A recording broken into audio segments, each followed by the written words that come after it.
Hi, நான் உங்கள் அபிங்க. பாவக்காய் குழம்பு இன்றைக்கி நம்ம எப்படி வைக்கலான்னு பார்க்கலாங்க. பாருங்கள், இப்படி சுத்தம் பண்ணி எடுத்ததுக்கப்புறம்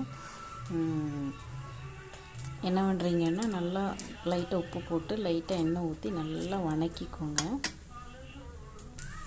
வணக்கினதுக்கப்புறம் ஒரு வடைச்சட்டி வச்சு தேங்காய் துருவலுங்க, தேங்காய் துருவல், ஜீரகம், சோம்பு இது மூணையும் நல்லா வறுத்து எடுத்துக்கோங்க. அப்புறம் கொஞ்சமாக புளி கரைச்சலுங்க, புளி கரைச்சி எடுத்து வச்சுக்கோங்க. நான் நல்லா ஊற வச்சுருக்கேன்.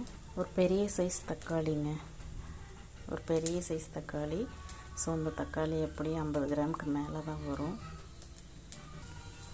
தேங்காய் துருவல் இப்படி நல்லா ப்ரௌன் கலராக வறுக்கணுங்க. வறுத்து நம்ம அரைச்சி குழம்புல சேர்த்தோம்னா ரொம்ப டேஸ்ட் அதிகமாக இருக்கும். அது பாவக்காய் குழம்புக்கு சொல்லவே வேண்டாம்.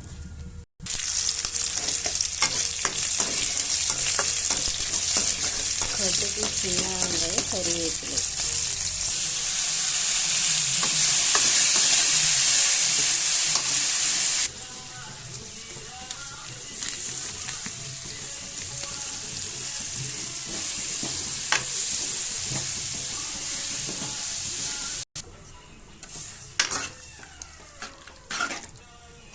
இப்போது நம்மளுடைய பாவக்காய் குழம்பு ரெடி ஆயிடுச்சுங்க.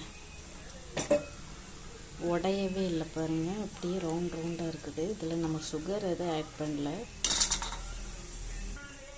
இந்த ரொம்ப டேஸ்டியாக இருக்கும் மக்களே.